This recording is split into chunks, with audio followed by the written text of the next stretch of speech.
Welcome to the Cultra Trail Running Podcast, episode 283. From the belly of the Beast Coast, Glastonbury, Connecticut, this is the Cultra Trail Running Podcast. We talk about all the fun shit that happens on the trails that most normal people don't care about.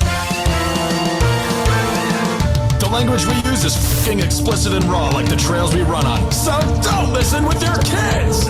Cultra is brought to you by our Patreons and supporters, and we are 112% listener supported, and support is good. All right. Well, welcome everybody to the Cultra Trail Running Podcast. I'm your host, Art Byram, and I am joined by one full card carrying member of the Cultra crew, and that is Celeste Fong, a ding dong. Good morning, kids. All right, and I have a whole room full of people who are going to talk tonight about anybody, I have a trivia question. Anybody know what my favorite number is? 112. 112. That's right. And lots of hands up in the room here. So tonight we're going to talk about the CUT112. This is going to be an evergreen episode about how to crew for the CUT112.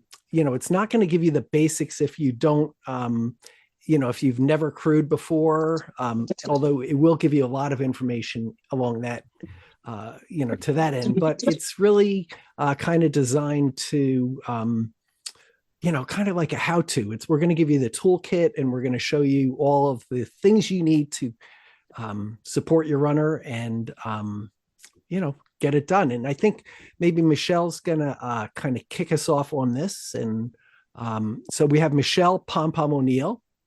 Hello. So Michelle, maybe you want to take it from here, and then I'll just jump in and distract you. Sure.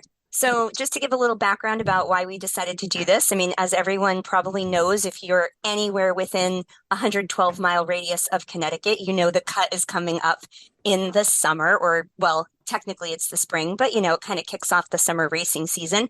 And I know I look forward to the cut every year. I've had 3 really great experiences with it, with crewing and pacing. I've crewed and paced for Tobias twice, and then once for Chris Bessick. So that's my experience with it. And I kind of wanted to see about other people who have done it, who've crewed it, paced it, run it, some combination thereof, and get a nice little group together. So I'm going to throw it to Sarah Porras, who has also had a lot of experience, and just tell us about yourself and your experience with the cut, if you don't mind.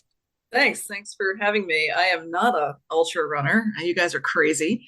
But I met Art a long time ago while he was training for the first cut. And so I joined for a little bit. I wouldn't call it pacing.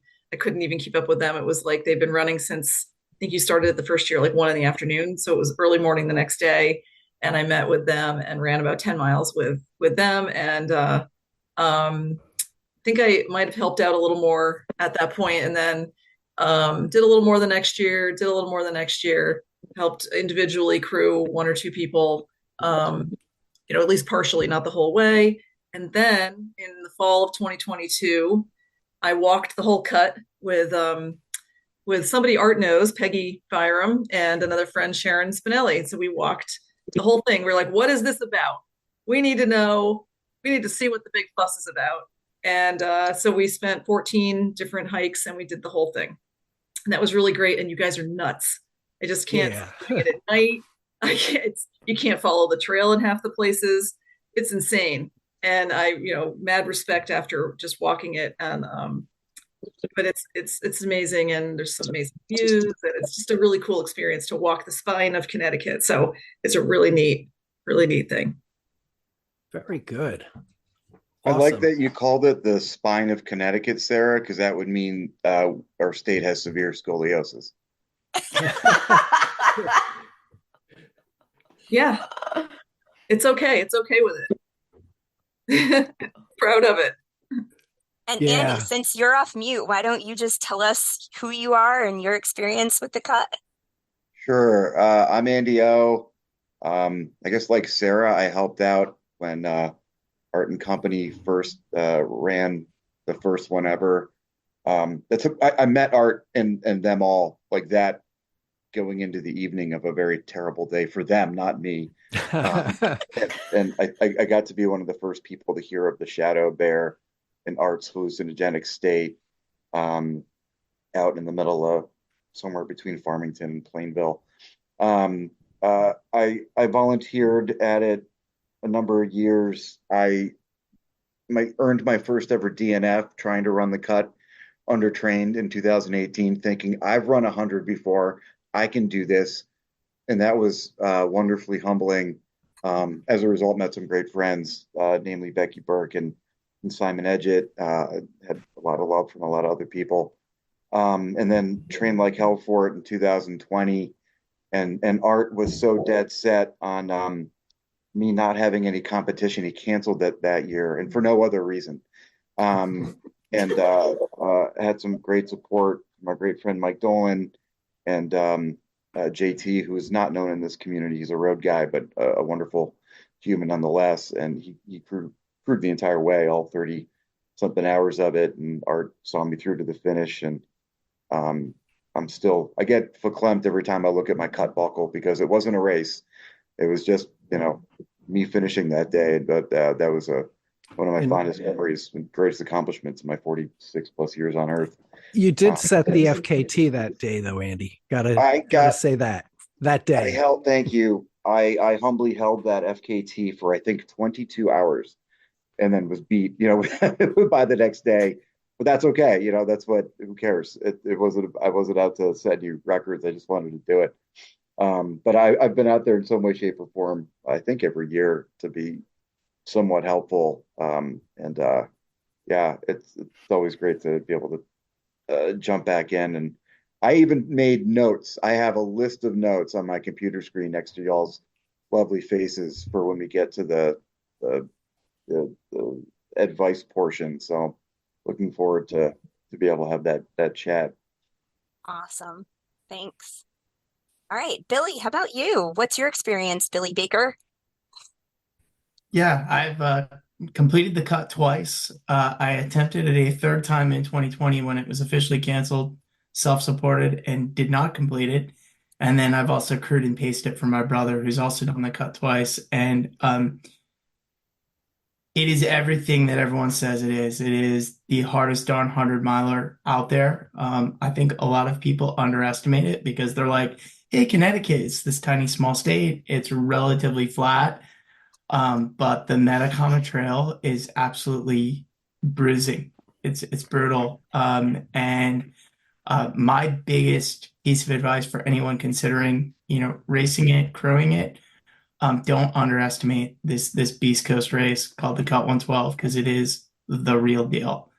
But Art, you said it to me. You're one of a handful of people that can say that they have traversed the state of Connecticut by foot.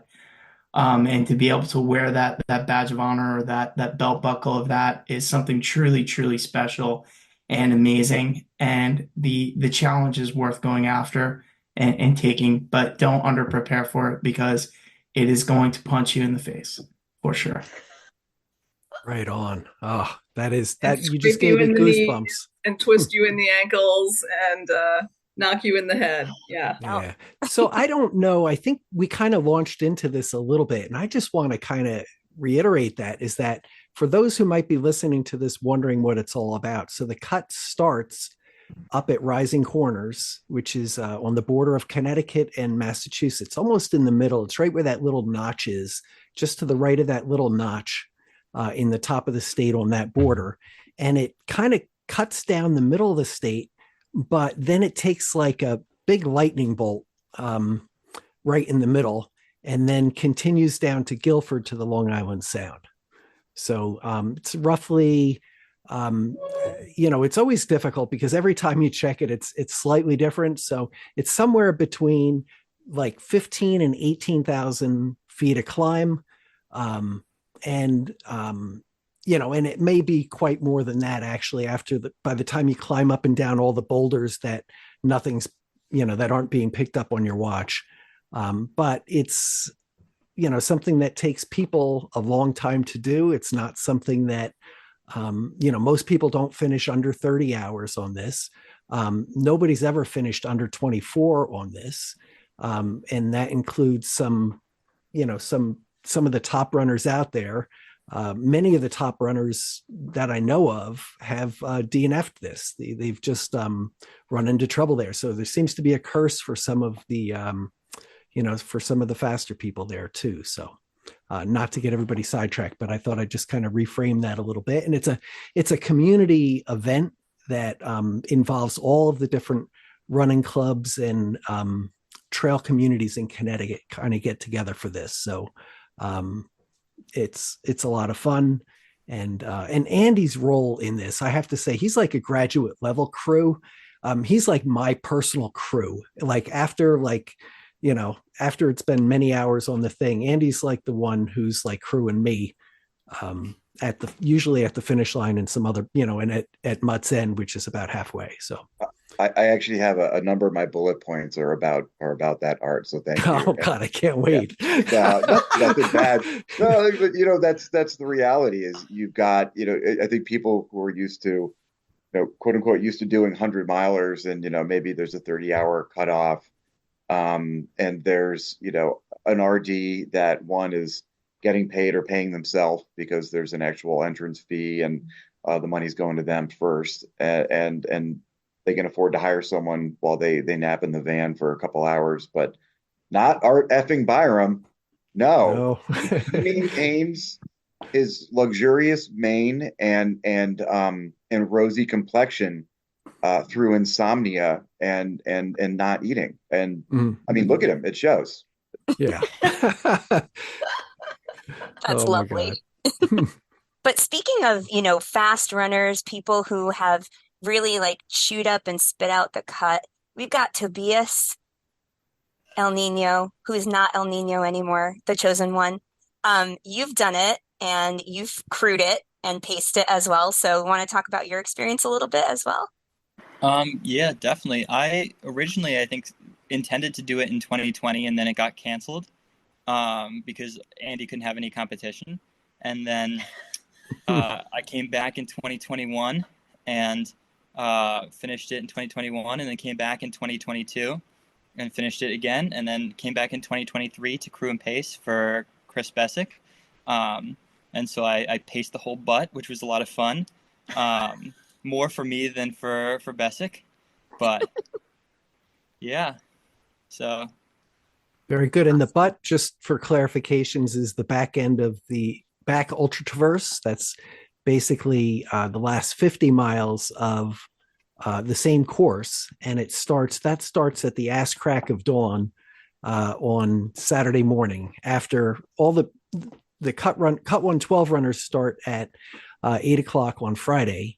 And then at 5:15-ish, something like that, the 50-mile race starts, or the 50-mile run starts from the parking lot of a liquor store on the Berlin Turnpike, which is probably the most.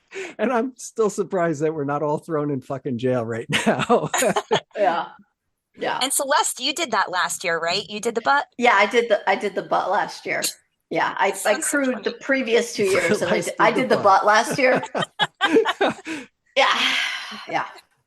So that's the best part of the course too, except for Tri Mountain is stupid, but the butt is fabulous. I highly recommend that course.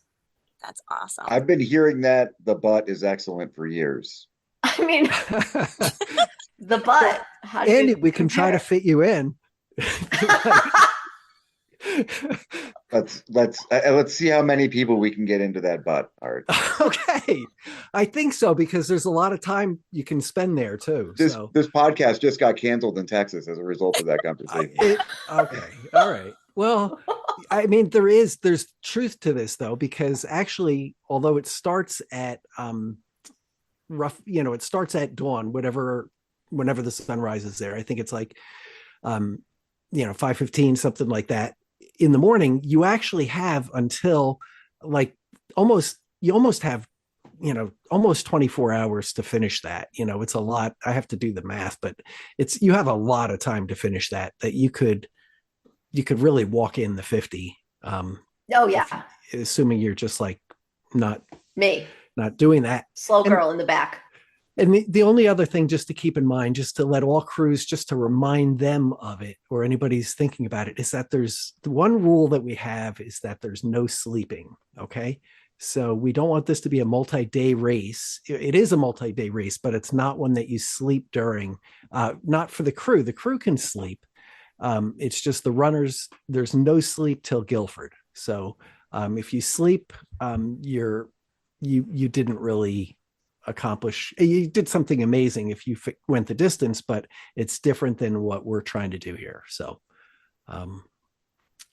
that's back to you, Michelle. Thanks. I'm not sure. I know Brian Vanderheiden's on, and Brian has run it and he has crewed. So, Brian, you want to talk a little bit about your experience too? Hey, Brian, we still can't quite hear you there. Nope. Okay. Technical difficulties. Let me try that. No. Still. Just so you know, moving closer to the screen doesn't help him. I tried. I think maybe if we all move closer to the screen, Brian, I think you're showing up as muted there. So, but why don't we come back to him, and Brian, just jump in when you can. Oh, how about now? Nope, no good. So, maybe we'll move on, Michelle. Sure. Yeah. Brian, sorry, we'll come back to you though. Whenever you get it working again, just jump right in. Thank you. And yeah, I don't want to speak for Brian, but I know I've seen him. I watched him run. He did a phenomenal job when he did the cut. And then he also helped to crew and pace for a runner last year and saw them along the course. And I know he's done a lot of recon on that as well. So this is great. I thank you everybody for sharing your experiences, because I felt like that would be good to kind of have a little background in, why we all specifically are here tonight and what we're here to talk about. And as I said, I've crewed it quite a few times and paced it a couple times. I got to give you credit, Tobias, for even asking me to pace you through some of these places, because Celeste, I'm not a fast runner either. And as I said before, Tobias really is. And so being asked to kind of pace someone who is so fast, it not only gave me a little bit of stress, but it also gave me a huge ego boost, because I was like, yes, he thinks I can do this. So if he thinks I can do this, I can do this. And I think looking back on it, the reason that I believe he asked me, now that I've crewed for him several times and I've crewed for other people, is because you want people with you who can keep your spirits up. You want people who can keep you moving. It doesn't have to be super fast, especially late in the race, because you're not going to be moving fast as the runner. So you want people who are just going to keep you going. They're going to make sure that you don't quit. And I feel like that is one of the most important things and one of the most important lessons I learned as crew and as a pacer, is that you just got to keep your person positive, focused, and moving. And even when they think maybe they are going to quit, you don't tell them, well, if it's okay if you want to stop. Obviously, if they're hurt, if they've got flesh dangling, or if they've got bones poking out or whatever, that's a different story. But if they're just in the dumps, kind of feeling crappy about themselves, you don't want to let them give into that and then quit, because they're always going to be like, what if, would have, could have, should have. And Andy was there last year when we were crewing and pacing for Bessic. He was at a really low point at that liquor store at the beginning of the butt. And we were kind of just lying to him, yeah, you look great. Your feet look fine. Keep going. I was just thinking about that as you just before you said it. I have nightmares about what the bottoms of Bessic's feet looked like. It was, gross is an understatement. Something out of Evil Dead 2 is more realistic. It was really some torn up flesh, and me personally, I was like, shit, we can't tell them to keep going. But thankfully, there was, you got Pom Pom and others who maintain that PMA. And to echo what you said, Michelle, that keeping up the positive mental attitude and ensuring that folks keep upright. Your runner's going to tell you to screw off, in no uncertain terms when they're feeling like shit. But it's important to be able to have people who pace and crew you that know you, and know what it's like when you're, when you're at your worst. Sarah put her hand up there. I just have a question. If you know, what's the longest stretch between road crossings / aid stations? Yeah, that's a great question. So the longest stretch um, between aid stations is, I would say that it's not that far actually. I think It's like that, 7 or 8 miles, right? yeah, like I'm showing like 8. No, Like the I think, first one is 7. I know that. From the yeah, start to actually the first one is 7 something. that's the longest one. Yeah, because we made them Yeah. a little bit further apart in the start, at the beginning. Because I So yeah, think that matters because that helps as a crew member. You only have 3.5 miles till the next one. I will see you in 3.5 miles. It's there. I'll have this. I'll have that. You'll be fine. Let's just get to that. Obviously the basics of crewing or things like that, and it's easy on the cut because there's so many road crossings and things like that. So Yeah. that's really important, I think, is you're right to break it. As a runner, we're always trying to take things. You never want to stand at the line and say, today I have 112 miles to go, or even, that, or today I have a 5K to race at my, at my maximum heart rate. All those things are terrifying. So it's much easier to say, listen, I'll see you in 5 miles. I'll see you in 3 miles, And the Um, other thing about the course is it's sort of split up into tiny, small aid stations, small road crossings, and then opportunities for bigger ones. And mhm. those bigger ones are so much fun for everybody, especially So the first fun. day. And it's like a Marathon Inn is the reservoir, and it's a huge parking lot, and there's tons of people. And then of course there's Mutt's End, which is the liquor store, and the mobile mart. Can we not leave out the mobile mart? And it's amazing Mexican food that they sell in there, greasy as crap, but amazing in Mm. there.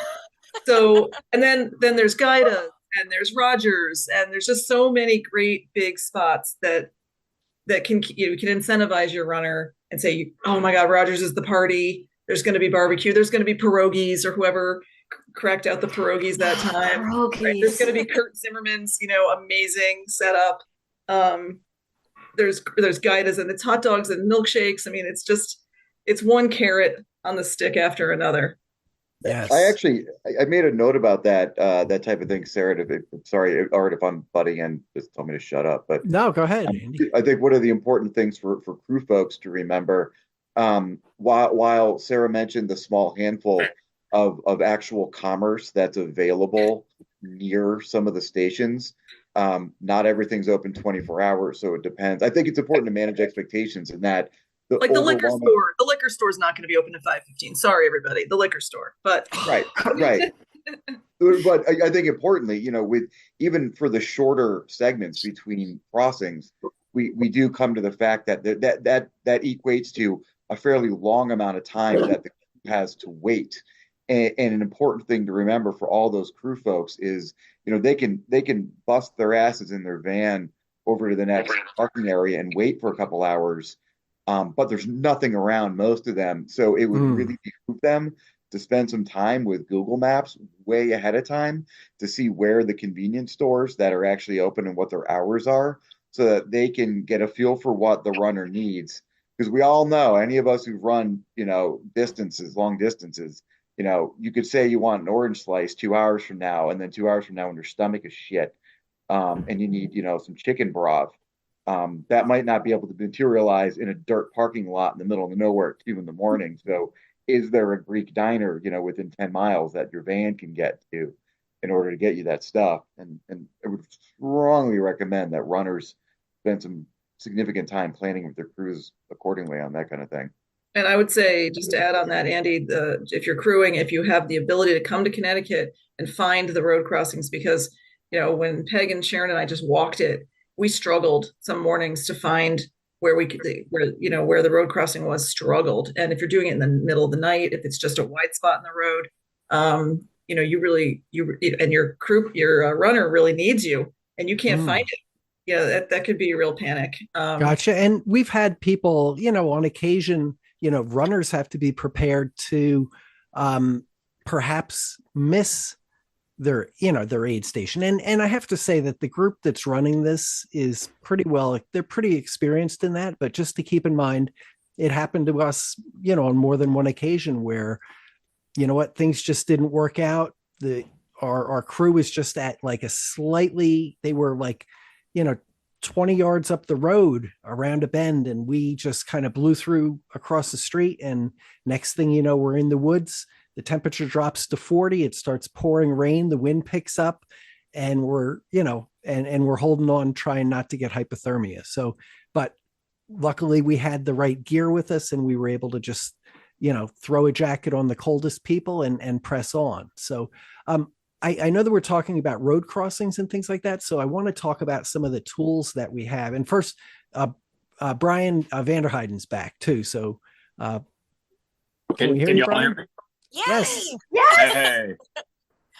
I tried my computer, that didn't work. I went back on the phone. I took out my earpiece, so now I'm back on. Awesome. Okay, awesome. So Brian, just to give a little bit of background, Brian was there year one. Out on Route 6 and a bunch of other places too. I think Brian and I might have met on Twitter somewhere or something like that. So he's been there for quite a bit. So always been a good supporter and a good athletic supporter and a good friend and a good runner. So glad to have you here, Brian. So thank you. Yeah, if I could just throw a few words of wisdom, it's not an easy race for sure.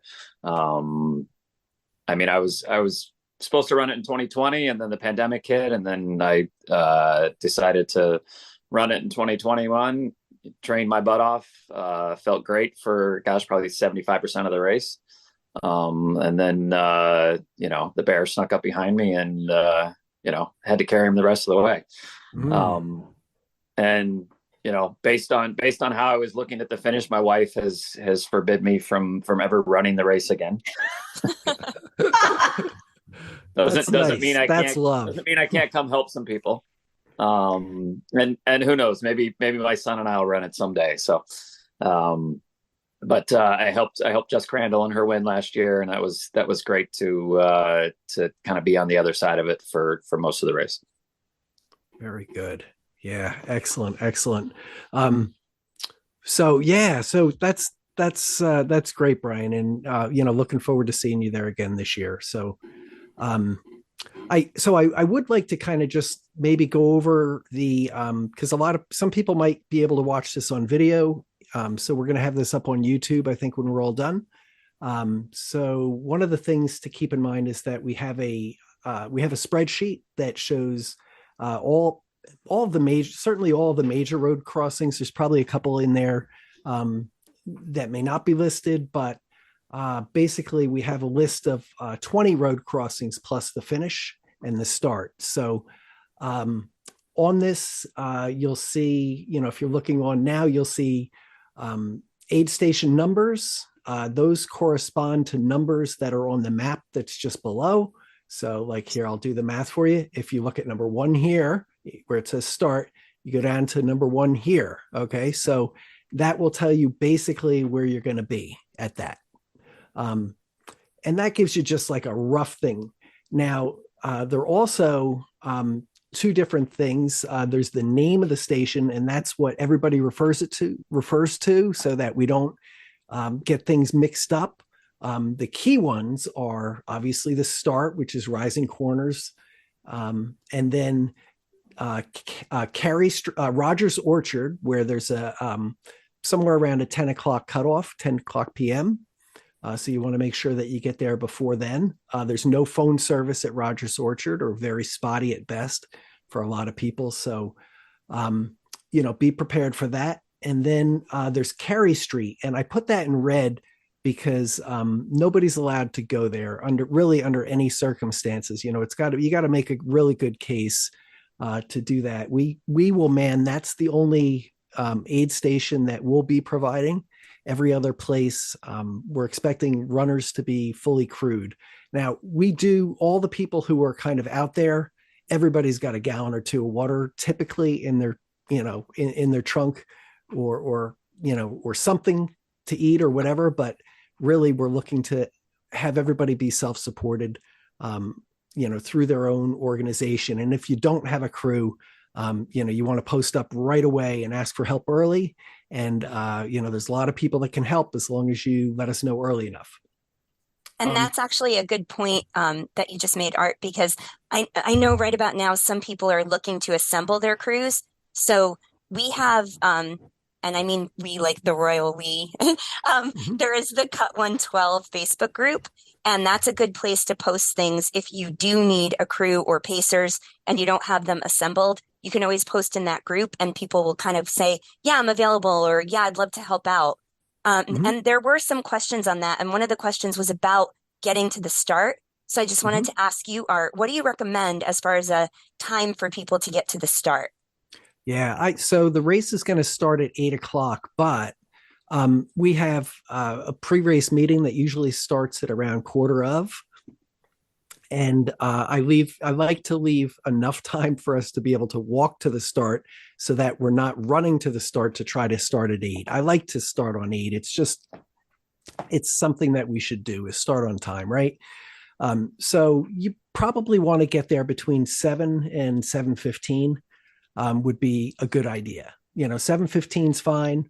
If you want to get there a little bit early and kind of drink in the vibe, that's great too, and this way you get settled. And because it's one of the few, it's a really magical time, the morning of the cut. We gather in a field. We're all, it's like kind of like gathering in the doorway of an airplane before we jump out, right? So we're all kind of like looking at each other saying, yep, here we go. And it's a lot of fun, and it's a lot of fun. And it's the one time that really we're all together. Okay. And after that, you'll have the first couple miles, maybe with a larger group. And then, you'll probably find your core group of people and then your crew. So, I would take advantage of that time because it's quite a group that runs this and that takes part in this. So it's like, it's a fun time. I'm always amazed just like to be in the company of people who would endeavor to do such a foolish thing. So, that's my long answer. So like 7 o'clock is a good time. Has you don't want anyone to ever you don't stayed- want to get stuck in line at bib pickup. Yes, Oh, no. yes. And also go to the bathroom. Go before you go. So there are no porta johns. Really, there's some porta johns somewhere, I guess, but like, at the finish, there's porta johns, and I think that there might be one or two other somewhere, but I can't really remember where they are. So Penwood State Park's got one. Yeah, I was gonna say thank you. Penwood. There you go. I knew there was a couple places. Penwood, that's good. So Giuffrida sometimes too. The reservoir has one or two. Yeah. This is like a plethora. You can there's like porta johns everywhere, people. So, If anyone knows where a place to take a good shit is, it's an ultra runner. That's right. I think that's like kind of like wherever Castle you Craig. are. So, So I was going to ask a quick question because I've never stayed overnight at the start line. Has anyone in this group ever stayed up there, or do you all just kind of drive up there and get there for 7:15? Morning of. Morning of? Morning of. yeah. Yeah. Because I know that was another question people had, is if you wanted to stay near the start, where would you recommend staying? And I was like, I don't have a good answer for that because I always just drive there. I crewed for a guy, and he drove in from New York State, and I think he got there really late and he slept in his van at the start. But I think it's really, there's a private residence next door, private residence across the road. It might not be a good plan. That's the other thing to consider here. And just to kind of reiterate is that we do this because it's a fun thing to do, and we also do it as to raise money for Connecticut Forests and Parks. They don't endorse this. They have nothing to do with this. They have complete plausible deniability on this. Can I say that, Sarah? Is that okay? Not my area of law, Art, but okay, go ahead and say that. Okay, all right. Thank you. I just gotta check here. So, so here's the thing, and like if things go sideways here, like let's say that the crews are too loud at a certain aid station or two, or cause blocking of traffic, or cause a distraction to other drivers, and the police take notice and come and tell us that we have to leave, then we have to leave like immediately. Or if neighbors or landowners or homeowners or any of the property owners, they all give their land so voluntarily for these trails, and in no way do we want to put any of that in jeopardy, because so we're at their mercy. So Andy has something to add to that. I just want to thank you for raising that, Art, because as I mentioned before, I made a list. My number one bullet simply is be quiet. Be That's quiet. it. Okay. Yeah, because of all the things you just said. Okay. Yeah. Yeah. Yeah. Because it is, because it has happened after the event that I've gotten emails from landowners who suggested that there were issues, and since then I'm able to address those, but we can't have that. That's not it's not a good thing. So and if that happens, honestly, if that happens, then that'll be the last year of the cut, because how the hell did they find out, Art? I don't know how they got their number, but how they got my number and in my email, but they people found out. It meant enough to them that they reached out, and I'm glad that they communicated with me, because it was a really good thing that allowed us to recognize something that we should have seen already, and address it. So, and maybe that's why nobody's allowed at Carey Street. So, and if you look at it, that's a tough spot, because that's right after you come through Ragged Mountain. So, we don't want too many, we don't want any more of that. So enough said. I think that in general, most trail runners tend to be very good stewards of the land. But also remember that as a crew, we can all get so carried away, and think that, there's power in numbers. So when we start all piling up at Edgewood or another place like that, like, let's just keep that in mind, that we want to stay under the radar on this whole thing. That's what we're shooting for. We want to stay so that we're not having anybody tell us that they don't want us to do this anymore, because it's a good thing, overall. So I'm going to try to insert some humor here, but I will tell you without shame what I did one time. I think it was the second year, and we were all piled up at the MDC reservoir. And that's an interesting layout. You go through like a gate to get to the parking lot, and then there's another gate, and there's like the porta potty and a couple of technically it's like a no parking zone, or it's handicap parking, and then there's the entrance to the reservoir trails. And we didn't and that's where it's shady, right near the porta potty and past that second gate, and it's like not really official parking. And that first time there was a bunch of us waiting for our for runners at the same time, and 2 or 3 cars were parked on that other side of the gate. You're not supposed to. And the MDC police were trolling and pulling up. And I went up to them, do you know? And I batted my eyelashes, and I was all nice and bubbly. I pulled maybe a Celeste on them, and so the cops, and I was just like, do you know what's going on here? These people are running this amazing thing. And I tried to get them interested and into it, so that we didn't have to move our cars, which were in the perfect spot to catch the runners. And it's always been 90 something degrees and 90% humidity, right, Art, that first day. And so it was just a really hot day. We all wanted to be in the shade. And so it can't hurt. You use your judgment. I think Peggy did that the first year, right? Peggy was on roadsides waiting for you in Jordan, and she had to kind of charm the cops too, because they were wondering what the heck this lady was doing out there in the middle of the night. But you have to use your judgment and on how well that'll work. And Art's right. 90% of the time, it's yes, we'll just move. And one more little comment, having the Connecticut walk book is really vital, I think, for runners. Study the walk book. The walk book's going to give you better detail than this little generic map attached to the spreadsheet. It'll give you breakdown of like 5 to 10 miles per page of the whole thing, trail by trail. And so it's like $20 or $25 through the CFPA. And it's really vital to have. Sarah, I was just going to ask where people can obtain a copy of this walk book. They could Google it. I mean, I think directly through the CFPA is the way to give them the money. I think you can probably find it online, but I haven't looked recently. There I am trying to plug the business, but all right. Yeah, no, well. Oh, that's good. Yeah, no, right. Go to the CFPA and order one. Yeah, Connecticut Forests and Parks. One thing just to mention on that, as we're talking about the course itself, one thing to keep in mind is that every single year the course changes. Okay, so, and this year's no exception. So just to kind of give it a rundown. So if you're looking at, not to like undo what you just said, but there are certain sections that have definitely changed. So all you ever want to do on the course is to follow the blue blazes, right? Except when you're at the, except at like mile 93 or whatever mile that is. So I guess what I mean by that is that like just some changes for this year. Changes this year, if you get to just before you get to Orchard Road, okay, so it's after Castle Craig, which is like Meriden and Hubbard Park and that whole section there.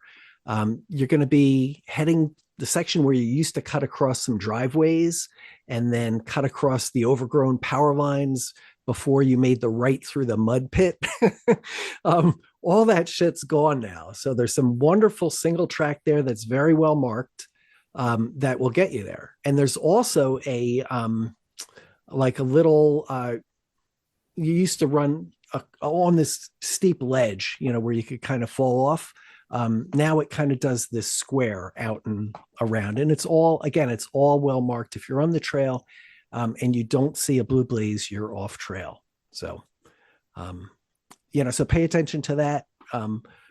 Let's see, there's a bridge just after Short Mountain now that gets you across that stream by the golf course, just before you get to Edgewood. So, if that doesn't make any sense to you, look it up on a map.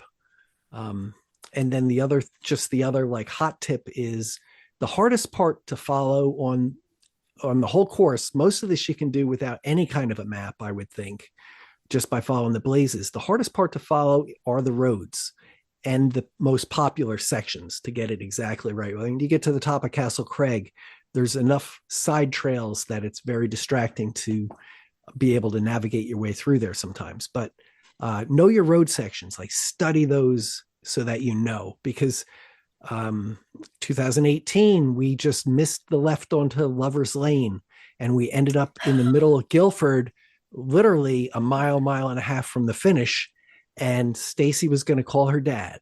So it got pretty ugly, after 41 hours into it. So, know your road sections so that there's no, because those are not a lot. They've changed out telephone poles and things like that. So can I interject on something, Art?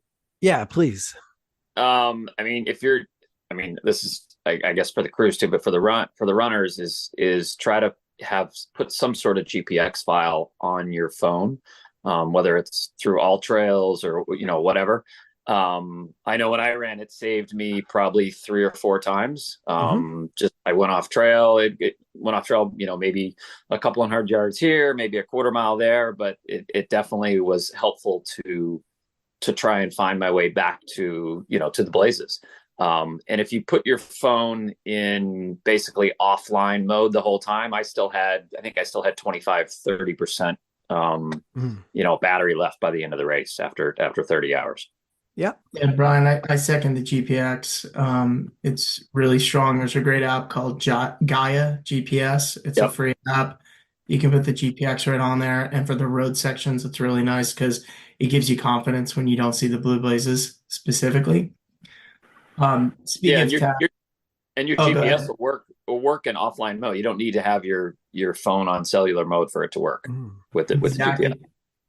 And speaking of GPS, this is great for the crew. If your runners have an iPhone, have them share their location through Find Mine. because then you can see approximately how far out they are from each aid station as they're coming. And you can plan, if you're going to go and grab a Big Mac or not, based on where they are, or you have an idea of if there's a problem, right? If that dot hasn't moved in a really long time, hey, something's up.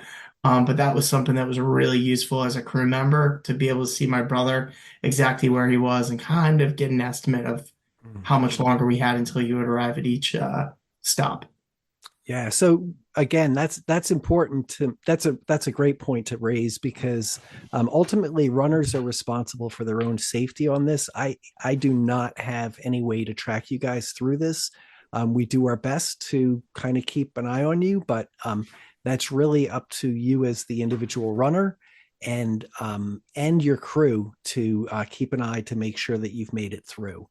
So if your In runner years past, if it you has just helped. I just want to Yep. finish this, Celeste. I'm sorry. If you are Go. dropping, the one thing that you definitely need to do is you need to let me know. Art Byram, you got to let me know.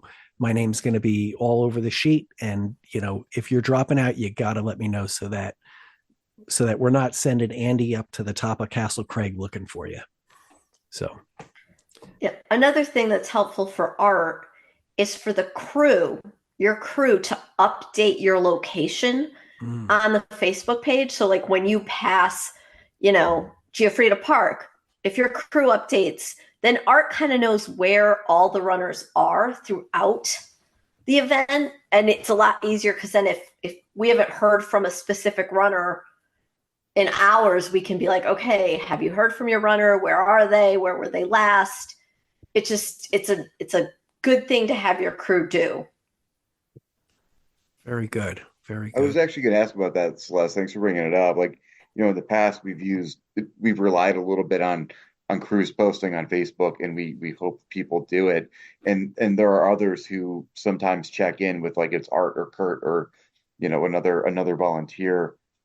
Is there going to be a more formal way that people can check in? I guess I'll pose that to Art. Yeah. I would say that right now, I mean, like if you're just like, say that you're listening to this and like you don't know anybody and you don't know, but you're a member of the Facebook group, which you want to be, the CUT112 Facebook group. If you just post it up there, that helps us so much. Ideally though, it's mostly I'm concerned about the people who are in the front of the pack, like the very front leaders, so that I don't miss you guys. And then if you're towards the back of the pack, let us know there. Or if you're isolated, like, because then we don't, this way we just know and it helps us plan. Because if you think about it, like if you're like 3 minutes, just like a couple of minutes different pace than other people, by the end of this, you can be more than 12 hours behind somebody, and that's that's a lot of time. So we want to make sure that we have people where that we know what's going on, so as best we can. In the past, I think there's been like a spreadsheet with all the runners' names and all the aid stations they get checked off. I don't know how well that got updated, but definitely worked well to tell where everyone was. And that's kind of a bunch of people posting. Yes, that's something that's all going to happen kind of behind the scenes, and we feed the population of that. Like that's something that I keep track of, and a couple other key people generally keep track of that, like at each at certain aid stations. So we'll be kind of updating that. It's not foolproof though, so ultimately again the responsibility falls to the crew and to the runners to update everybody as far as what's going on. But yeah, we do use spreadsheets like that just to kind of do our best to keep track. So let's see. So other thing, I just kind of wanted to go a little bit more on this worksheet here.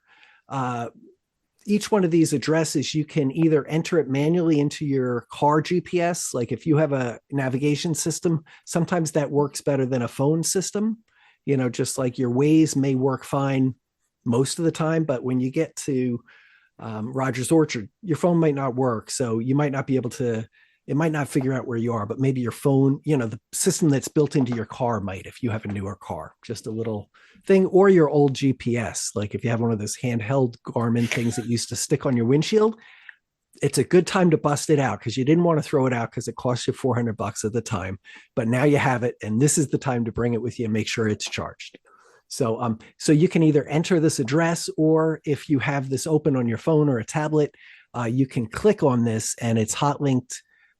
Each one of these addresses are hot linked to the approximate aid station location. But when you get there, the key thing is these addresses are not always 100% spot on. You always want to look for the blue blazes and kind of picture in your mind where they are on one side and where they are on the other side, so that when your runners come in, they're like, okay, because these are all like places where it's like a little bit weird sometime, and they get disoriented after being under the lights and everything. And you point them out the right direction. And as you're there, you tell them you're going to look in this column to the next crossing, and you're going to find out where you're going, whether it's a major one or just a little station, and you're going to tell them how many miles it is, because that's what they're going to want to know, right? They're going to say like, okay, how long till the next aid station? So have that together so that you can get them what they need and get them out of there. So, and also look for the cars, because there's always going to be, unless you're the very first one or two runners or you're totally by yourself, look for the other cars. Because there's going to be other crews at these different waypoints and aid stations, as we're calling them. Mm-hmm. Yep. Also, as a crew, a couple of these road crossings are major roads and dangerous. Mm. So be very cognizant. Like one of them is near, I think it's near the reservoir, that main road that you have to cross. That's like 44. Yeah, that's ridiculous. When you cross 66, when you leave Gaida to go over Bezic, that's like going on a highway. You should wait for the light to cross there. There's there is a crosswalk there. Press it and use it, give up the 5 minutes. Yeah. And there's a few other, like on the road sections as the runner, where you should be cognizant of where you're crossing. Cause I know like on Country Club Road where you're running, you're actually crossing some entrance and exits for the highway. So both as the runner, know your road sections and where you're crossing roads, because it can be very dangerous. And like I know Country Club Road, people drive like idiots. So you know what I mean? Route 68 in Durham is another one. Just Berlin Turnpike. Berlin Turnpike is awful. And for that matter, I have to say that I think initially we were, it depends on, everybody's going to be doing these things at different times. Some people are going to do that in the daylight, and some people are going to do that at night. And some few the lucky few are going to do this in the night in the rain. And so having having reflective gear, you think like, oh, this is a trail run. Why the hell do I need reflective gear? Bring reflective gear, or like your pack, like, put flashies and stuff like that on it, please, for yourself. And so the bears know that you're coming, even correct. It's like a dinner bell. Yes. Now, I had a quick question. Billy, you always have a pretty big entourage, like your brother, family, friends. I just wanted to know, like, is there anything, because I know, sometimes you have the kids with you, and is there anything that you think you'd like to share as far as like things that you think are helpful if you are going to have like children or family members or whatever? Yeah, I mean, the way that my brother and I have done it is, sometimes we'll have one stable crew member that does the whole thing, but then we'll have kind of sub crews take different sections and divide and conquer and kind of figure out where it makes sense based on, people's schedules, who can help out when. I'm pretty food motivated, so is my brother. So we usually actually try and plan it around food, like you will have a pizza at this spot. But there are places that are better for children or, other spectators than others. And you probably need to have a little bit of the tribal knowledge of where those spots are that aren't like at the busy roads, because those are the places that you you want them to come. But if anyone is curious about those spots where it might be good to bring kids, they can feel free to reach out, and I can highlight a couple spots that I think is good for it. Great. Yeah. Hey, on that note as well, I think last year we did have some problem with some larger vehicles out there too. So we're going to ask people not to bring, big. It's okay if you want to bring a like an RV for the crew to sleep in, but we can't have that at most of these aid stations. That's just not going to work because again, we're number one, we're trying to stay under the radar. Number two, your runner can't sleep in there anyway. And then number three is that it just we're trying to save space in those parking spaces because many of these were kind of really pressed there, and we don't want to we don't want anybody getting hurt from the crew either, so. Yeah, and those bigger vehicles, especially like the crossing Celeste was talking about on 44 near the reservoir, if you have a big vehicle parked there, it's really hard for the runners to see. And it's hard for the crew to help the runners get across. So, because we always help the runners as they're coming in, we try to make sure that, because you're tired and you're not really like thinking straight all the time. And if you don't have a pacer with you, you might not be totally focused on the traffic. You might be focused on just getting across to the trail. So we always try to help people through there. But if there's huge vehicles, we can't see around them and we can't always get around them. So that makes it difficult. Yeah, Very excellent good. point. Gotcha. Oh, and another thing, while we're talking about safety, and one of Art's rules that we should mention is there's no alcohol allowed. Like, especially if you're crewing and you're driving, there's no alcohol allowed at all. And a lot of these parks, you're not allowed to have it anyway. So, wait till you get home. We don't want to do anything that's going to jeopardize the event in any way, especially like at that finish line, right? I mean, we've been lucky. We've never had any issues at that spot. And I always thought that we would. But like, we don't want to get all of a sudden, just picture this. We're sitting at the end park and all of a sudden there's a report of a bunch of kids drinking beer down in the parking lot. So the cops come and say, hey guys, it's 2:00 in the morning. You all better go home. And then like, how about the next people who are running in? Like they want to be able to finish their race too. And it would be criminal not to have that, to let them finish what they started. So we want to make sure that everybody can enjoy it. So good point. Yeah, there you go. So I know that there were some people who couldn't be part of the conversation tonight because they were either flying on planes or traveling or whatever, and they had some thoughts about things they'd like to share as well. So do you want me to share those at this point? Yeah, that would be great. Okay, cool. So Matt Gerber, who has run it, he's crewed it, he's paced it, he's done a lot with the cut. He's a really great guy, and he and his family have also been a large part of helping out with other runners as well. He said that as far as like for what crews and pacers should know, sometimes runners, nutrition is a problem for them. You want to make sure that they're staying on top of all of their nutrition. They might say that they aren't hungry or they don't want to eat. Try to get some calories in them somehow. I know Tobias, are you vegan technically or vegetarian? I think you're I'm vegetarian. Right? But so He's a lazy vegan. So as a vegetarian runner, we had some trouble getting some calories in him. But yeah, you want to make sure that you have a plethora of options for your runners so that or your runner, so that they have things that they can eat that might appeal to them if they're not necessarily feeling hungry. And then also salt sticks, salt tabs, whatever it is that they use. Same rules apply for this as any race. Like you don't want to try new things on race day necessarily. So you want to make sure that you've tested these things out on your training runs, but have them available. And then another thing Matt said that I thought was kind of a good idea. If you aren't going to use a pacer for the entire or, not the entire race, but for a lot of the race, save your pacers for when you know you're going to be tired, when you know it's going to be dark, so that they have fresh legs, they're running with you, and that you're using them when you're going to need them most, and you're going to need that pick me up the most. They know that the hallucinations most of them are not real.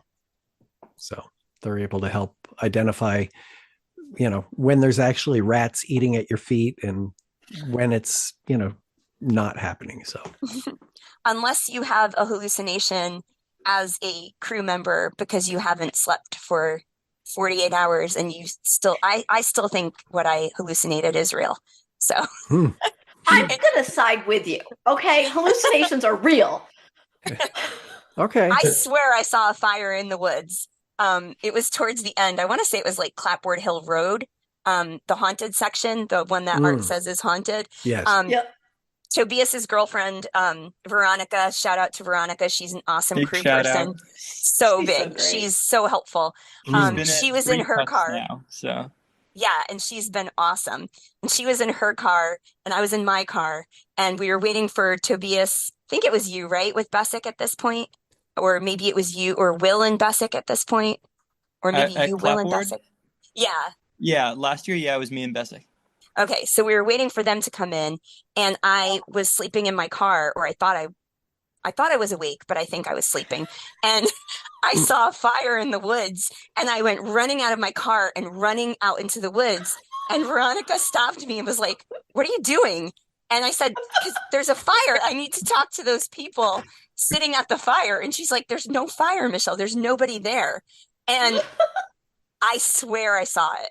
So, yeah, so my whole point was like, make sure your pacers and your crew are lucid, because you definitely don't want to have them being the ones who hallucinate and get you off course or get you off track. Right on. Definitely. And if you're pacing, it's also really important to keep on top of your own nutrition, your own hydration, your own salt, because all that stuff can bite you in the ass just as easily, especially when you're doing something like a longer pacing section, something like 20, 30 miles.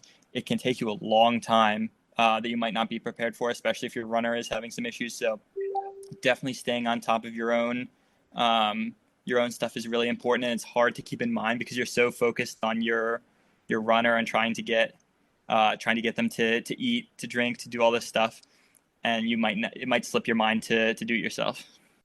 Yeah, same for the crew. The crew, if they're going to be there all day, needs to eat and drink and not have just one person for your crew. That's a tall order, and a very, unless your runner's able to go multiple stops without you, it's hard to do that. So not recommended. Yeah. Because somebody's got to drive home at the end of this too. Yeah.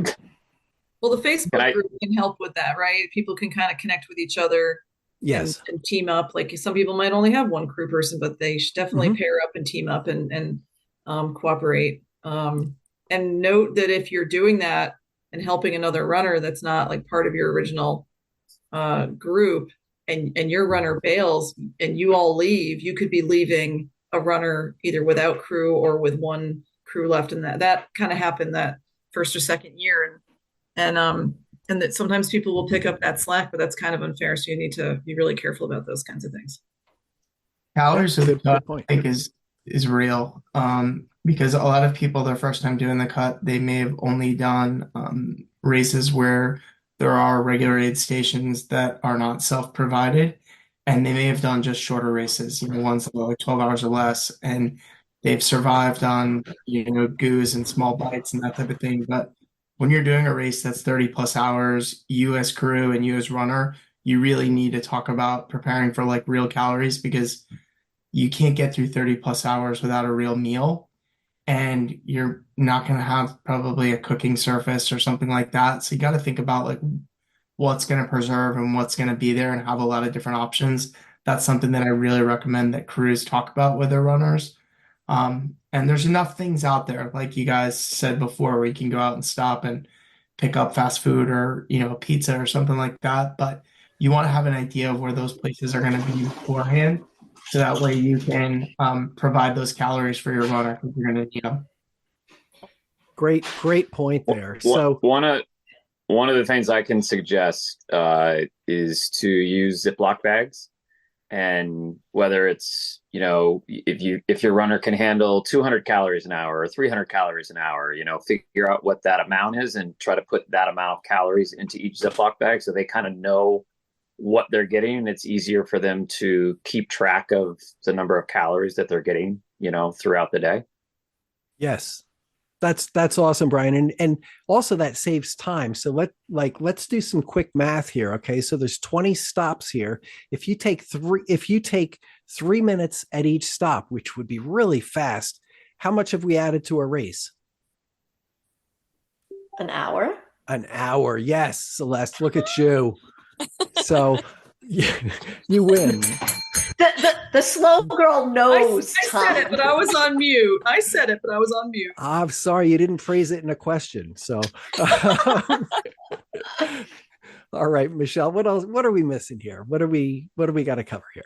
Well, I mean, I think we covered a lot of the big stuff, a lot of the things about nutrition and making sure that we're respectful of the course and making sure that we know the course. So that's all like the logistical stuff and that's all the important stuff. But I'm also curious, like, what are some fun or funny or really ridiculous stories that you have? Oh, Andy raised his hand right away. So I want to hear about that. No, I was hoping to be able to jump in because I have to bounce off the call. But one of the things I wanted to mention, and that you just said it, which is really swell. There's so much serious stuff about getting through 112 miles of really hellish terrain. And we spoke kind of on the beginning about keeping things positive. I think this goes for both crew and pacers, although I think it's easier for crew to do because they've got the time on their hands. Make friends. There's so much opportunity with the different groups to become buddies, share numbers, check in on each other. If like the Baker boys. And by the way, Billy, give your dad my best. I miss Bob. He's a great guy.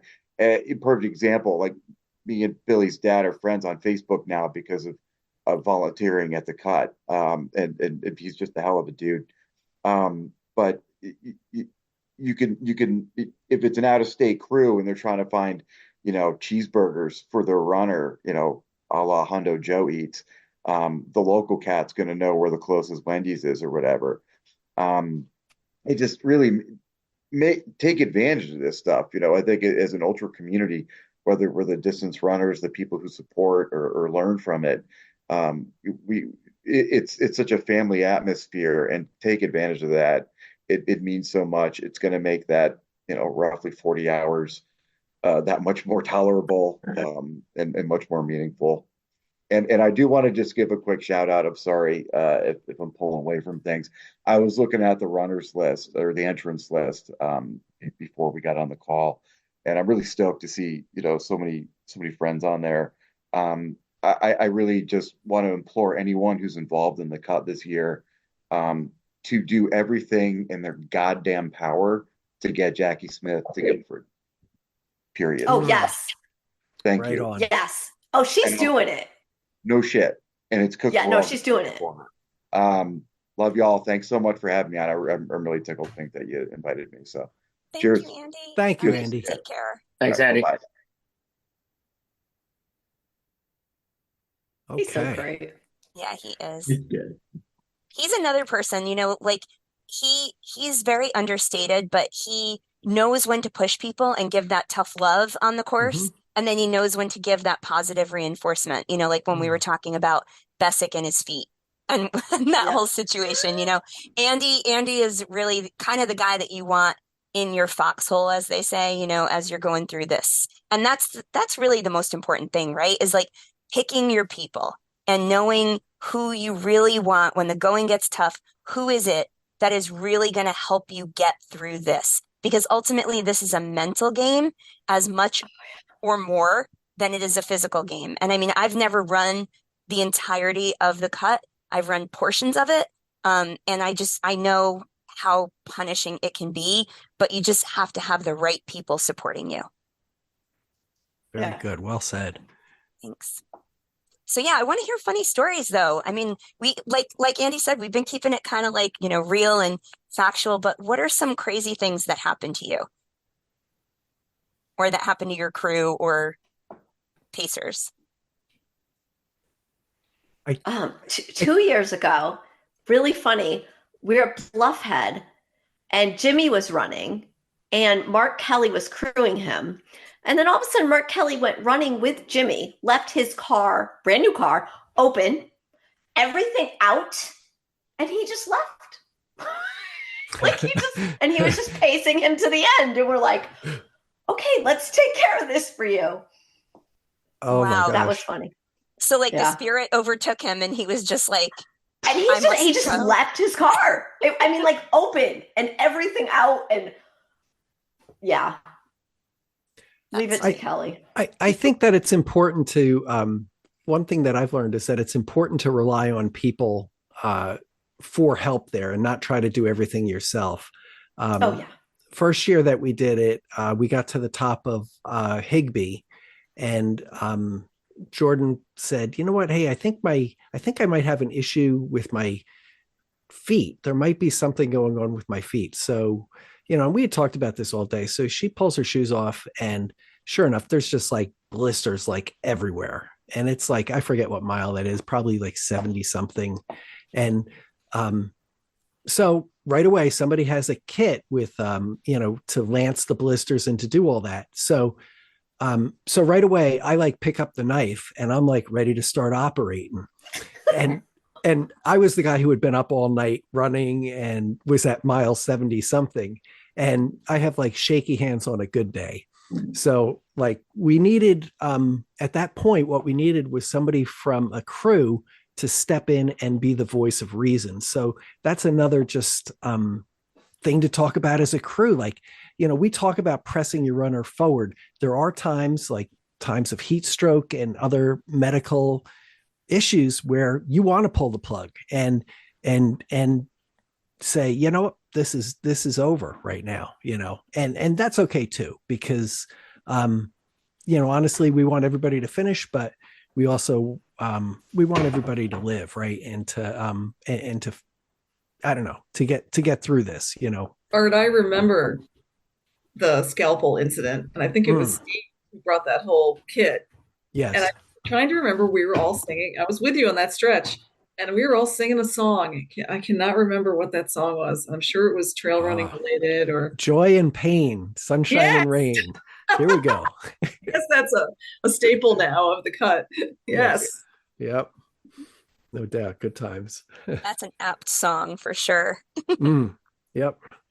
Wildlife on the cut is real too. We joked about shadow bear, but my brother actually did see a bear. Last year doing it, I've seen countless snakes, porcupines, deer. It's something that a lot of people live in Connecticut and they don't necessarily see the wildlife all the time, but it's there. You're in some pretty cool forested sections along that Metacomet Ridge, and keep your eyes open, and you'll probably see something pretty cool that you'll be able to tell a good story about. Yeah, skunks, snakes in trees, which was pretty bizarre, right? So, lots of good stuff. I've never seen a porcupine. That is one animal. I mean, obviously, I know that they can be dangerous, with the quills and whatnot, but that's one I wouldn't mind seeing. So, yeah. I would pet it. Yeah, sort of poke along kind of slow. You would pet it. I would pet it. Although last year we saw an albino deer and it was just laying, like it was the cutest thing that's ever happened to me. And it took every ounce of self-control to not pet it, because I was so afraid if I pet it, the mother would reject it. And it was so beautiful. Such a sweet baby. I have a picture. I'll post it later. So cute. There you go. So speaking of posting, and not to interrupt any further stories, but I am going to I'll have an updated list of the road crossings, with the understanding that some of the mileages are approximate because things have changed quite a bit. But you pick up a mile here, you lose a mile there. At the end of the day, is it 115 now? Yeah, something like that. It depends. That's not even funny. Yeah. It's, I mean, there's not been anything super significant added to it. It's mostly just like a reroute, where it makes a left hand instead of right hand turn or whatever. So, But so I'll post that. We'll also have a a list of all the road crossings that I showed on the screen. So that we're going to have updated. And then we'll have a list of just some general tips for crews, something that runners can pass off to their crew to just kind of let them know, and kind of talks about some of the things that we talked about tonight. So let's see, what else are we missing here? Well, I wanted to know, is there anything that you feel is like crucial that crews should bring that they might not think about? Because we have talked about nutrition, obviously. We've talked about water. One thing we didn't touch on, but I'm sure people will probably realize this, ice. You definitely want to have a ton of ice if it's hot. But what other things? The first aid kit Sarah mentioned. Extra batteries and extra headlamps. Every year, if it's not somebody in your group, someone else is going to go and you can be a hero. I've done a lot of ultras. I've never had a headlamp go until it did, and it was the last race. And went, I had an extra, and without an extra, your race is shot. And that's the best gift that you could give to somebody that you're not going to know who it's going to be, but you'll be able to give that gift if you have an extra. Right on. That's true. I've had my headlamp get tangled so that I couldn't wear it.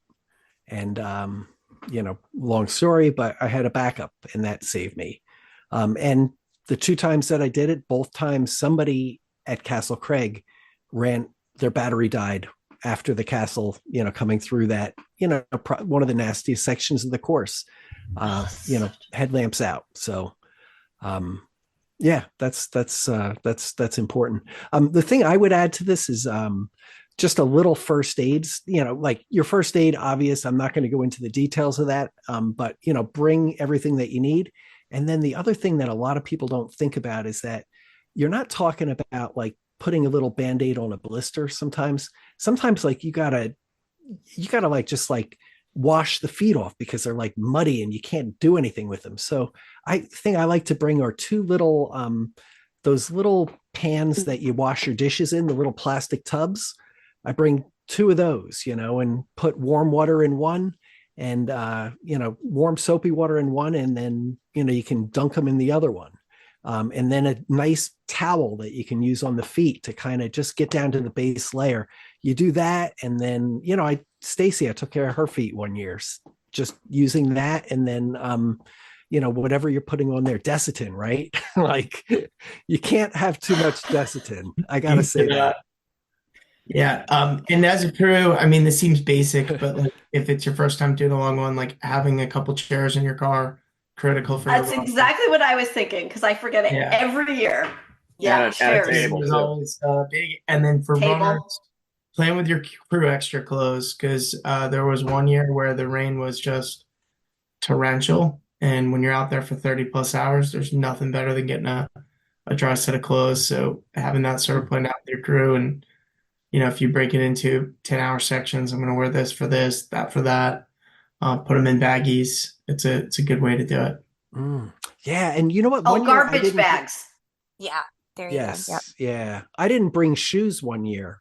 So my feet got wet, like, as the dew can be pretty heavy at night. And my feet got drenched at like 9 o'clock, 10 o'clock at night, something like that.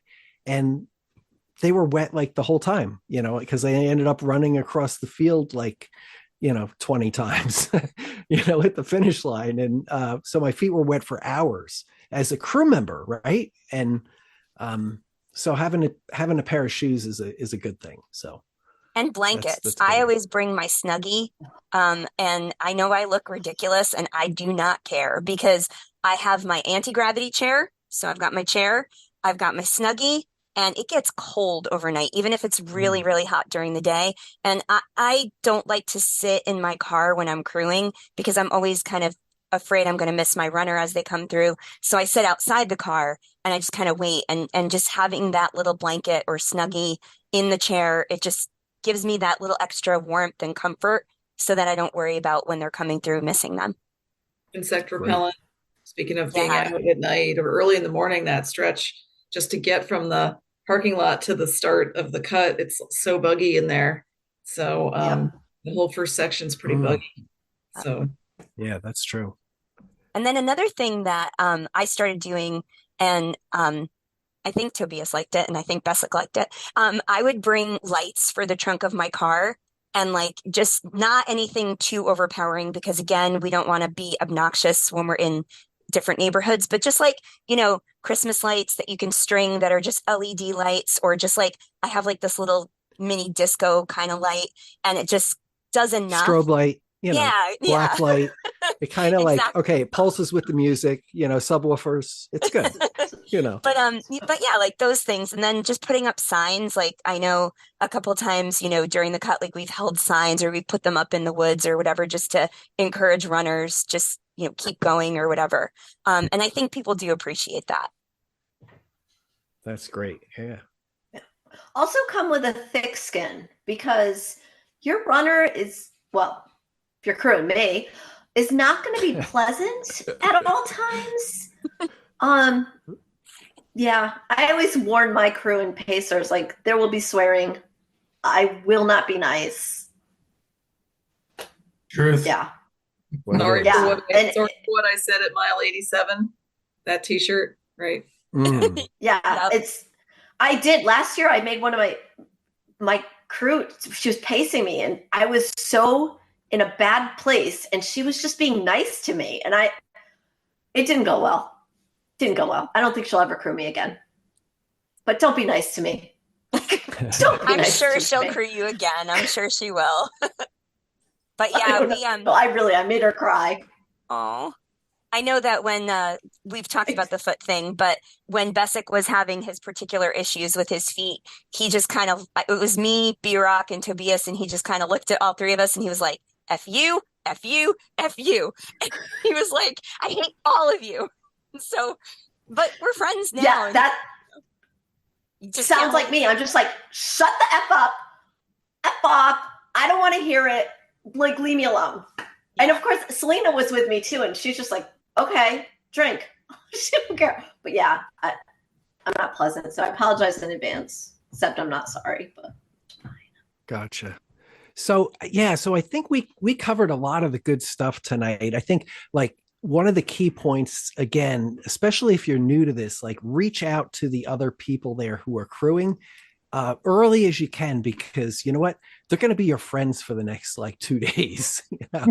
So and otherwise, because you can like get through so much by saying, hey, you know what, I'm going to cover this next aid station for you because I'm going to basically our times are overlapping or whatever, so you help each other out, or, hey, I'm going to, and it turns into this anyway, right? I mean, you're all good people. So like, hey, I'm going to Dunkin' Donuts. You want anything, or what can I get you? So look out for each other too, as crews, because you're doing God's work, right? So, and it's magical watching the community come together at something like this. It really is magical and life-changing if you really pay attention, get involved with it and whatnot. Like crewing that first year, I crewed Tom, and it changed everything. I had never completed an ultra race before. Like I had done ultra distances for fun.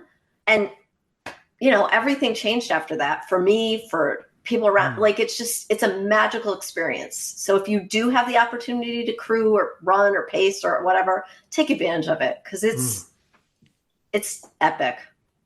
Absolutely. Yeah, this is a great way to dip your toes in. I can't tell you how many people during the 2 years that I ran it got their distance PR just like walking and running through the woods, or was the first time they ever ran at night in the woods. There's lots of people who just don't do that, right? And like, and now all of a sudden they're like, oh, this is cool. I kind of like this. So, it's a lot of fun, and I'm looking forward to having a good, safe, and memorable, making some memories with everybody out there. So, that's. I don't know what you guys have to add at this point. What do you think? Brian mentioned, maybe doing this with your son. Is your son Tommy thinking about maybe doing this? Well, not this year. No, I know, but in the future, potentially. Yeah, we might do in the next couple of years. I mean, I don't know if we would do the whole cut, but we would definitely do the back half. Awesome. And Billy, how about your, kids or your brother's kids? I know they're still pretty little, but Pretty little, yeah. My yeah, my oldest are 11-year-old twins, and my youngest is 2. So we yeah. got a ways. But You have a little ways. yeah, we got a ways. But it's an inspiring event for, everyone that gets to be a part of it. And Art, so much kudos to you for being the brainchild and sustaining this year after year after year and doing it for nothing, right? To ensure that there's money that goes back to Connecticut State Forests and parks. For those that are coming from out of state and out of town, you're going to see a side of Connecticut that you never even could imagine. It is beautiful. It is rugged. It's breathtaking. It's a really, really cool course, and you'll have trouble racing anything else like it anywhere. So have fun. And if your crew, take some time to pace because even if you just pace one section, if you're not a runner, you get an idea of what it's like, and it might inspire you. Get out there on the trail. Like as others said, towards the end of the race, your runners are going to be going slow. Your fresh legs will be able to get you through that 4, 5, 6 mile section and maybe provide a smile to the face of your runner, at least keep them, checked in and sane in the game. But take advantage of this opportunity. It's pretty special. Excellent. Well said, Billy. So, Michelle, unless you have anything else to add at this point? Okay, then, hey, I just want to thank all of you for joining tonight to help people who are considering crewing at the CUT112. I appreciate the hell out of you guys and everybody who volunteers to make this happen. It's a true community event, and we want to keep growing in the community to do that. So if you're listening and you want to volunteer, just reach out. We'll figure out something for you to do, So to anyone who's made it this far, of course, seek professional help, and we'll see you all in a mile. Mile and a half. Mile and a half. All right.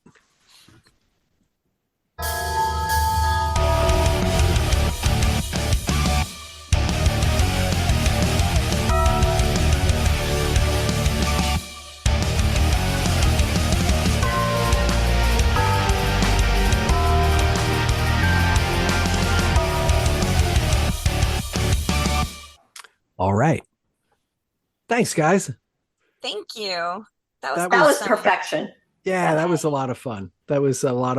Yeah. And again, really thank you guys. And Michelle, especially thanks to you for you put a lot of time in thoughts and the part that I just can't seem getting everybody together here, reaching out to everybody, sending the links, and thinking about what we were actually going to cover tonight. So I appreciate it. And it was all your idea too. So thanks. Well, I thought it would be helpful, because I know Definitely. like I had questions when I started. So yeah, thank you, Art. And like really honestly, this is great that you just were like, yeah, run with it. Like I love that idea. Go with it. So I appreciate that. And I appreciate all of you for being here. Thank you so much. And Brian, I'm sorry about the technical difficulties, but you weathered them well. So thank you. Hello, it's me, Cultra, but thank you to all of our Patreons. We are 112% listener supported. So be sure to thank a podcast famous Patreon today. Here we go. #HunduJoe, $$. Albert James Garlatan 113th mile. Mile and a half. A. Marcus, Amy Jennifer Hanlon, Amy Jennifer Hanlon's friend Amy Moa Power, Amy Sorensen, Andy Tid, Angela Rose, Anna G, Anton de Betancourt, Austin Frankazam Pulatov, Ben Nalette Ben 1 and Benjamin Griffin Berkshire Trailheads, Bessic Hustle Bikini Chicken Bill Gibbs Bill Gilpatrick Bill Odendale Brian Musiak Brian O'Bryce Henley Celeste Fong Sherry Bilby Chip Prefers Snickerdoodles Chris Rosol Christina Chinhing Christopher Colangelo Clement Scented Chunks Chloris Reinhard Crutchley Dan Brehant David Hoople David Hyde David Kaplan Ellen Cretella Connell, Ellie Pell, Emily Meyer, Enrique Tello, Eric Wester. Franklin Gandiaga, Fred Wilsfuck, Arby's, Jeffrey Miller, Heidi Stearns, JJ, Durand, Jackie Smith, Jack Sarbach, Jake Coteen, Jamie Myler, Jank, Jessica Crandall, Julian Ellefson, Joseph, and the amazing Technicolor Trail Shots, Joseph Morris Rowe, Just_Plodder, Justin Kuski, Karen Prado, Kelsey, ENG, Lancelot, Laura, Ricky, Lauren, Edelman, Lawdog, Lee and Zarja, Lenny, Euro, S. Mom, Liz, Vicious 30, Moche, Macho, Mark, W. Kelly, Marty, Dutcho, Matt Nilsson, Michael Keogh, Michael Lowe, Presty, Michelle Pompom, O'Neill, Microscopic Porcupine, Mike Reardon, Miles, Victor's Mommy, Craigie, Monkey Stuffer Name, Nat Zilska, Nicole Carey, Once a Runner, Peter Keogh, Powered by Pop Tarts, Rebecca Gonzalez, Kreisberg, Richard Runs Trails on YouTube, Finishes Traveler 100, Rob the Bear, Breckenridge, Ron Lacandra, Ross Bielek, Rufus, and Brenda Chaffee, Fortin Chaffee, Chocolatey Chicken, Run the Whites, At Midnight, Rusty Red Wag Gin, Samuel Dibdall, Sarah Porras, Scott Johnson, Simon, C. Edget, Sco, Buffs, Slurpee, Runner Steep Endurance, Stephen Estremera, Ty 10 Junk Miles. Get some while supplies last. The Blue Hills Contingent, The Lazarus Crew, Tom Staradai, Tony Diidamizio, Tunxus, Jamie McCusker, Ultra Walker, Walt Harmer, William, A. Euroki Pruningbro, on YouTube, Euro Jara, ZZZZMI Cook Desit I and the Rear. Thank you to all of our Patreons. We are 112% listener supported. Thank you again, bye bye.